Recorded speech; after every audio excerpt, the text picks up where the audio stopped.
Kaya, tingnan natin ito with positive attitudes at hanapan natin ng blessing. At ang isang blessing na ating hinahanap sa ganitong mga panahon ng lockdown, ng quarantine, ay yung makapag-aral tayo sama-sama ng mga salita na nagmumula sa Biblia at hanapan natin ito ng mga practical and fruitful applications in our lives. At yan din po ang gagawin natin ngayon. Mag-aaral tayo. Ang pamagat ating pag-aaral, napakahaba. Words. Yun na. Words. Mga salita. Words are powerful. Very, very powerful. According to many researchers, words can literally change your brain, even the shape and the function of the brain. Words can alter thought and disposition, can affect perception and behavior, and can affect mental, emotional, and physical health. Imagine, words. Yung words nagsisimula sa isang ideya, pagkatapos binubuo sa isip natin kung anong verbal expression ang gagawin. And by the work of our brain that commands our bodily parts, nagiging salita, lumalabas sa bibig, sounds. At yung mga sound na yan, meron tayong common social contract kung ano ang kahulugan na ibibigay natin doon. Halimbawa, ano bang ibig sabihin sa atin ng pag-ibig? Anong pag-ibig sabihin ng sound na babatukan kita? Anong ibig sabihin ng sound na kain na? At yung mga words na yun, pag narinig ng tenga, pag nakita ng mata, pag binabasa, it triggers the brain to react. Kaya yung words na sinasabi natin, nakaka-shape ng brain ng nakikinig. Yung nadidinig natin ng mga salita o nababasang mga written word, nakaka-apekto yun sa takbo ng ating utak. Kaya napakahalaga, lalo sa mga panahon na ito, na pag-ingatan ang pagsasalita. Proverbs 2, 1 and 9 to 11. My son, if you accept my words and store up my commands within you, sa utak mo, pag isinaisip mo itong sinasabi ko, anak, then you will understand what is right and just and fair, every good path. For wisdom will enter your heart, and knowledge will be pleasant to your soul. Discretion will protect you, and understanding will guard you. Napakagandang salita ng magulang sa anak. Sabi ko na, anak, kung papakinggan mo mga salita ko, itong sounds na ito, magiging idea pag pumasok sa tenga mo, pagpasok sa brain mo, madidecode mo yun, at mabibigyan mo ng kahulugan, ano mangyayari? It will go down to your heart. It will make your person and personality. It will affect your behavior, your outlook, your interaction with people, with God, and with yourself. Ganun kahalaga ang salita. Those who hear wise words become wise. At syempre, alam na natin yung kabaligtaran yan. Those that always hear foolish words can become foolish pag hindi sila nag-ingat at naging mapanuri. Research also shows that positive words, for instance, peace and love, can alter the expression of genes, can strengthen areas in our frontal lobes in our brain, and promote the brain's cognitive functioning. In other words, let's go very technical, positive words such as peace and love can affect the body. May talab sa ating katawan ang mga salitang pag-ibig, kapayapaan. They propel the motivational centers of the brain, according to research, into action, and it propels proficiency. But research also shows hostile language can disrupt specific genes that play a key part in the production of neurochemicals that protect us from stress. Kung magpanggap na tayo na iintindihan natin yung mga technical terms na yan, ang importante lang, hostile language can affect the body and physical health. So kung ang words ay soothing, comforting, loving, may talab sa ating kalusugan, kung ang mga salita ay mabalasik, masungit, magagalitin, galit, may puot, may epekto rin sa ating kalusugan. Sa kalusugan ng nagsasalita o nagsusulat at ng nakakarinig o nakakabasa. Proverbs 18:21, the tongue is the power of life and death, and those who love it will eat its fruit. So, importante, gagamitin mo ba ang salita para magbigay buhay o para kumitil, para pumatay? Gagamitin mo ba ang salita para mang-relax ang kapwa o mang-stress? Gagamitin mo ba ang salita para magbigay sa kanya ng kapayapaan o para siya takutin at guluhin? Yun ang power ng salita. Words can give life or can kill life. Proverbs 12:25, anxiety weighs down the heart, but a kind word cheers it up. Maraming problema, maraming tao, maraming kaya katakutan, maraming inaalala, maraming suliranin, maraming anxieties. So tayo ngayon, anong gagawin natin pag nagsalita tayo? Pag nag-text tayo, pag nag-post tayo, pag nag-share, pag nag-comment, magpapagaan ka ba ng damdamin ng kapwa o magpapabigat? Ano? Pwede natin yung piliin at dapat conscious tayo. Now, words can enliven. Nakakapagpasigla, nakakapagbigay buhay. Proverbs 16:21, the wise in heart are called discerning, and gracious words promote instruction.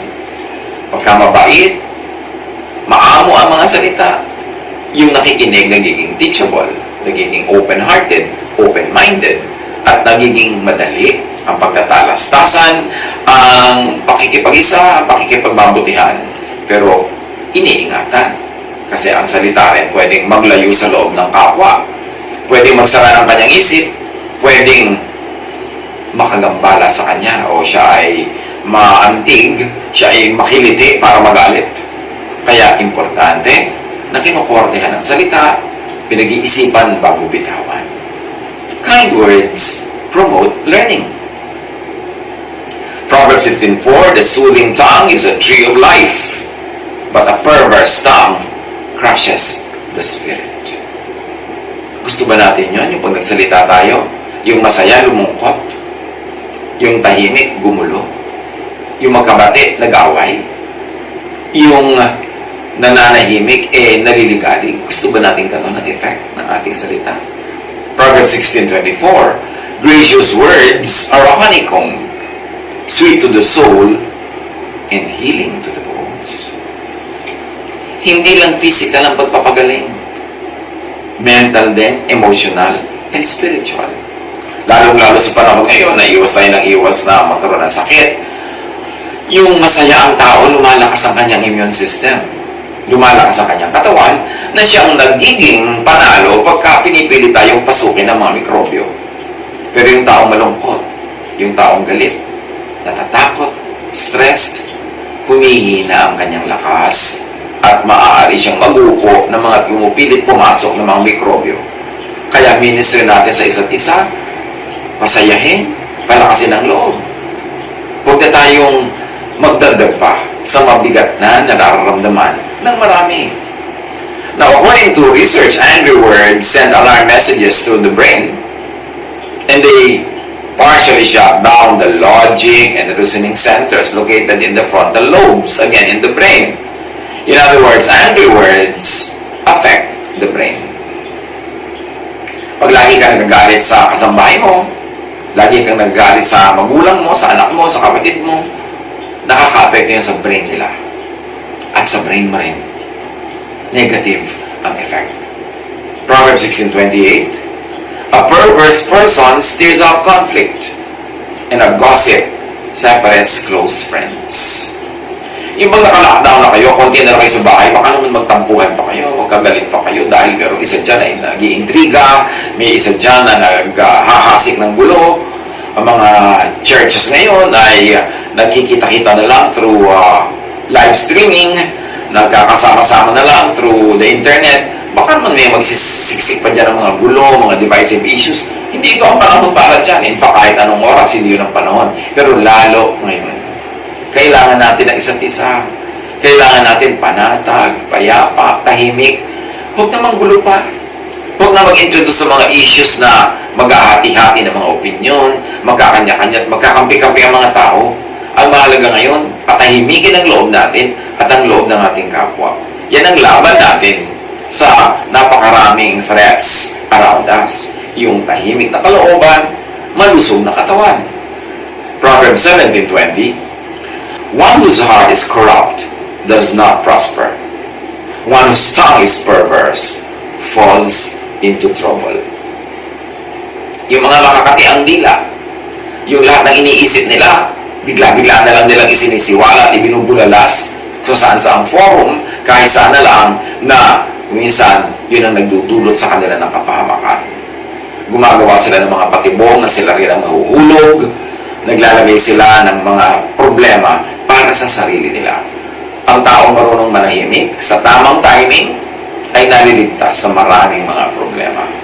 Pero ang taong makuda, madada, lagi na lang may sinasabi, laging may comment, lalo kayong mga comment na yon ay nakakasakit ng damdamin ng kapwa, o kaya ay sumasalungat sa kairalan o umiiral ng mga sistema, anong hinahanap mo? Edi, trouble. Kaya pag-ingatan kung ano-ano mga pinagsasasabi, hindi lahat ng iniisip, isinisiwalat ng bibig, o isinusulat ng kamay, o ipinopost sa internet. Kasi, ang bunga nun, maaaring maging negative sa iba, sa iyo, sa lahat. Importanteng maging mapanuri. Proverbs 17:27. The one who has knowledge uses words with restraint, and whoever has understanding is even-tempered. Importante yan. The one who has knowledge uses words with restraint. May pagpipigil sa paggamit ng mga salita. Kasi ang salita may bunga, may epekto. Hindi pwedeng pawalan mo yan na wala yung tatamaan. So kung minsan, pana yung salita mo, nung pinawalan mo, merong na tamaan, na sugatan, kung minsan man boomerang sa paghakis mo sa langit, sa iyo pala babalik, ikaw din ang tatamaan. So pag-ingatan na ang pinapawalan mong salita ay bulaklak, para pag bumalik, wow, ang bango. Ang pinahinahagis mo salita ay mga masasarap na mga mamon, para pag bumalik, edi ang sarap ng galianda mo. Pero magpapawala ka ng lason, di sa'yo rin yan babalik. Magpapawala ka ng mga salitang makaka-offend, lalo dun sa mga merong authority over you. Okay, yung mga meron naman talagang assigned authority, o offended mo sila, anong gagawin mo? Alam nga namang ikaw ang manalo at hindi sila. Siyempre, the system has to prevail.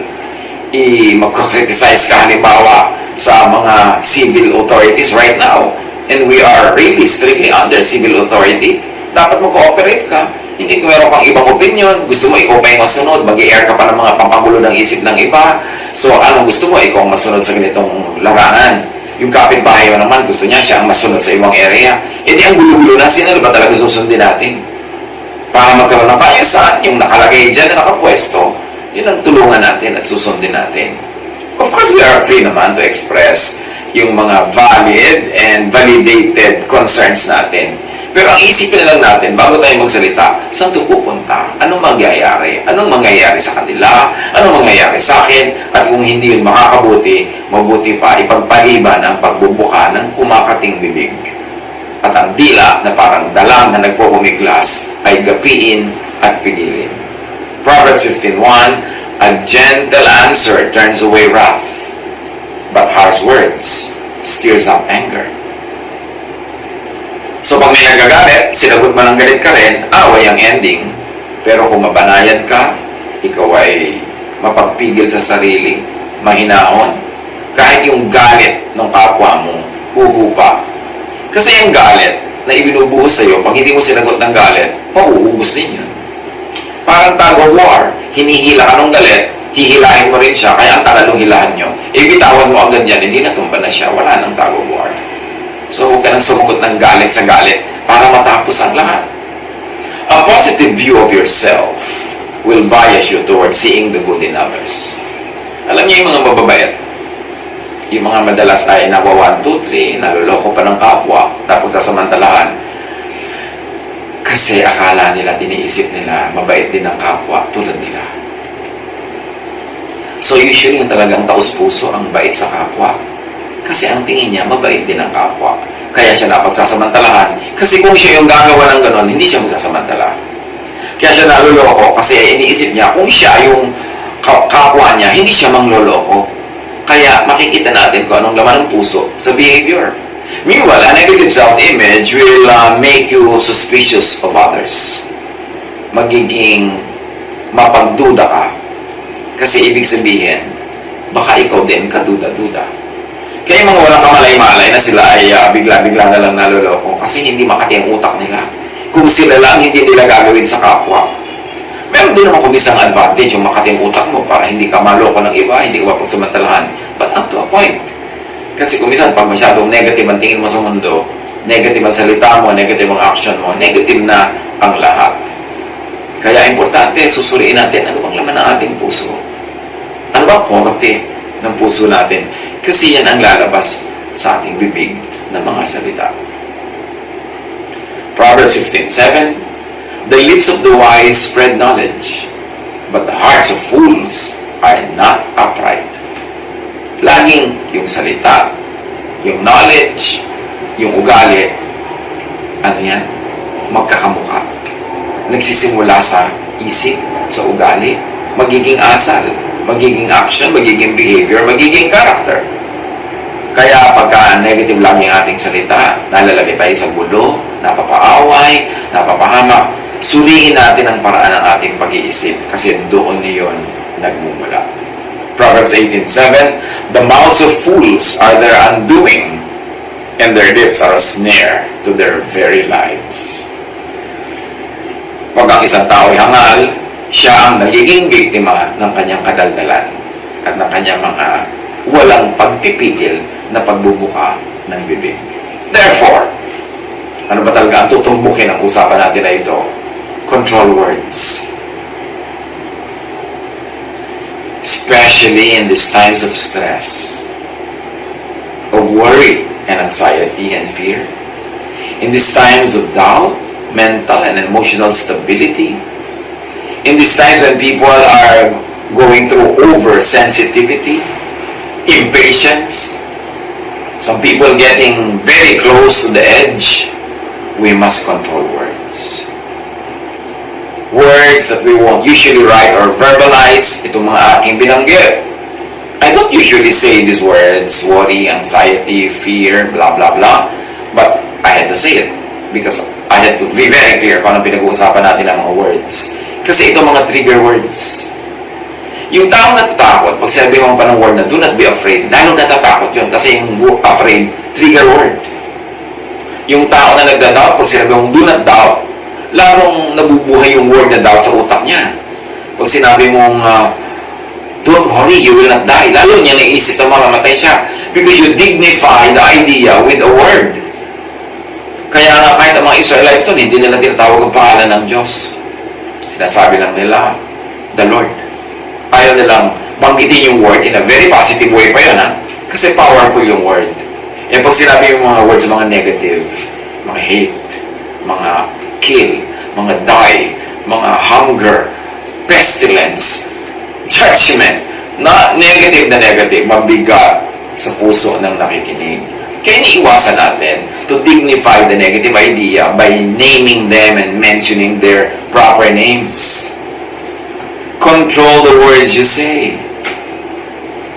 Because words you say can do good or harm to others. Especially these days, ang mga tao sensitive. Words that you say could do good or harm to yourself. Yung pangalan ng sakit na umiikot ngayon sa napakaraming lugar, kailangan po mambanggitin mo talaga yung proper name niya, paulit-ulit. Alam niyo kung bakit hindi nawawala sa isip natin si Jose Rizal? Kasi lahat ng kanya Jose Rizal. May mga probinsya, Rizal. May semento, Rizal Cement. May Rizal Posporo. May Rizal Park. May Rizal lahat. Ngayon, bakit yung pangalan ng sakit na ito na ayaw natin, lagi nating binabagit at yung ulit-ulit, hindi tuloy siya matanggal-tanggal sa ating guni-guni. Hindi siya wala sa ating consciousness. At pag nasa loob ng consciousness mo yun, parang binuksan mo tayo yung utak mo, yung katawan na pagpasok niya, welcome siya. Kasi inire-recognize mo eh. Pwede ba oblique na lang ang pag-mention niya? Huwag nang laging ungkatin. Yung iba, technical term pa, lahat ng buong pangalan, pati number nakalagay. Talaga, baka gusto niyo isulat sa noon nyo. Baka gusto natin isulat sa ating mga pader, ilagay sa mga dambana, sa mga placard, gawing kwentas. Bakit kailangan laging sabihin yung negative? Kahit naman oblique, kahit na indirect, nagkakaintindihan na rin tayo. Ang mga lolo at lolo ko nga, they don't call each other by name eh. Ang tawag ng ima ko sa tatang ko, sa Bulacan, Hoy. Ang tawag naman ng tatang ko sa ima ko, Hoy. Hindi nila binabagit yung pangalan, too sacred. So negatively or positively, yung name hindi ko pinagbababanggit. Lalo kung napaka-extreme ng positive meaning niya o napaka-extreme ng negative meaning niya. Ano ba yung may sakit, nandoon na taga-agaw buhay, sabi mo ba, huwag ka maglala, hindi ka mamamatay. Hindi mo na sinasabi yun. Ang sasabihin mo lang na magpalakas ka, magpagaling ka. We don't honor too much mga negative ideas by giving them names. And lagi mong inuungkat, binabangkit-bangkit yung pangalan. Tigilan natin yung ganyang klaseng pag-iisip kasi hindi nakakadagdag sa ating positive attitude, hindi nakakapagpalangatsa. Pwede yung magpalakas sa ating loob at pwede rin magpahina. Liban na lang, kayo ay World Health Organization worker o taga-Department of Health, hindi niyo naman kailangan malaman kung ilan ang bagong may sakit sa minutong ito eh. Hindi niyo kailangan bantayan yan oras-oras, minuto. Kasi wala namang direct effect sa buhay mo araw-araw sa loob ng iyong lockdown room. Ang pwede lang maging effect niyan na pwede natin pakinabangan, ay lalo pala akong dapat mag-ingat. But do you really have to know the details? Kailangan ba talaga na i-forward natin, i-send sa mga PM, ang bawat video na napapanood natin kahit saan, mga nakakalungkot, mga nakakatakot, nakakahina ng loob? Kailangan ba talaga magtakotan tayo? Gawin natin ang buhay natin araw-araw na parang horror movie? O lumikha tayo ng isang bubble, isang mundong nasa loob lang ng ating isip, nasa loob lang ng ating puso. Ang i-feed natin doon, makulay na buhay, maganda, yung maayos, because it will affect the way we think. And how we think affects our body. And how our body responds to all of this will either prepare us and make us stronger, laban sa sakit, or will make us weaker. Piliin natin yan. Choose to be positive. Choose what is true and good and beautiful. Kasi meron din true and bad and ugly. Talaga kung gusto mo lagi yung ugly ang tingnan, pwede ka naman pumili sa beautiful, especially if it will affect your health. Let's exercise some discipline sa pagsasalita. Huwag laging pag-usapan yung ayaw natin. Ayaw mo pala pag lagi mo pinag-uusapan. Dapat yun na lang pag-usapan yung kung ano ang magkakaroon ng practical help sa pang-araw-araw nating buhay. Yung iba wag na. Kailangan natin ng news distancing. Kailangan natin na ignore up to a point para hindi siya maghari sa ating isip at sa ating puso. Be accountable for your words. Pwede kang manakot o magpalakas ng loob, magpasaya o magpalungkot. Proverbs 19:5, a false witness will not go unpunished, and whoever pours out lies will not go free. Tapos malungkot na nga, ang maraming katotohanan dyan, mahirap na nga. Ang dami pa umiimbento ng fake news na lalong nagpapalala ng ating damdamin, mga fake news na lalong nananakot, nanghihina tayo, nagpapasira ng loob. At yung iba naman, ibabasa pa, Tito, what do you think of this? Fake news po ba ito? Please lang, kung hindi ko i-share na totoong news yan, huwag yung i-share sa akin. Anong gusto nyo? Ako ang manervisin? Ako ang mag-aalit? Ako ang matakot? Ako ang mag-alala? Huwag nyo ako pinapadala ng mga ganyan-ganyan, ibablock ko kayo. Nabother ka na pala, ipapass mo pa sa akin, para mabother din ako, ganun. Kailangan, talagaan natin ang isa't isa. Tulungan natin na malimutan yung mga bagay na nakakapagpahirap ng loob, hindi yung ipagsisiksikan pa natin. Meron 2 a.m., doon pa ipapadala, walang ka oras-oras dahil dapat pahinga na. Papadala ka pa ng, totoo po kaya ito? So, kung hindi mo alam na totoo yan, huwag mo ipasa sa akin, ha? Ano ako, taga-check mo kung anong totoo hindi? Kailangan meron tayong respeto sa isa't isa at meron naman tayong alaga sa isa't isa. Kung ay nakakapagpagulo ito, nakakapagpa-nervous, huwag ko na lang i-share. Total, kahit naman malaman niya ito, walang practical need sa buhay niya na malaman ito. That is what we have to do these difficult times, to care for one another. Proverbs 10:13, wisdom is found on the lips of the discerning, but a rod is for the back of one who has no sense. Yan daw dapat. Yung mga walang sense dyan, yung mga hindi marunong, dapat hambalusin sa likod nila. Yan ang sinasabi ng Proverbs 10:13. Dapat paluin para magtanda at tumigil ng pagpapahirap ng loob ng kapwa. Wisdom shows in speech and vocabulary. Lalo sa mga panahon na ito, madaling malaman kung sino ang foolish at sino ang wise. Ano ang pinagkakakalat mo, anong pino-forward mo, anong sinishare mo. Yung iba naman, hindi ko malaman kung gusto lang maraming mag-like, magpo-post. Lahat po ng nananalig na ang Diyos ay papagalingin tayo. Say it. And their tongues speak what is just. Sa ganitong challenging times, let us choose to be wise, let us choose to be just, let us choose to be kind. Yun ang kailangan ng bawat isa sa atin. So, bless others with your words. 1 Thessalonians 5:11, therefore, encourage one another and build each other up.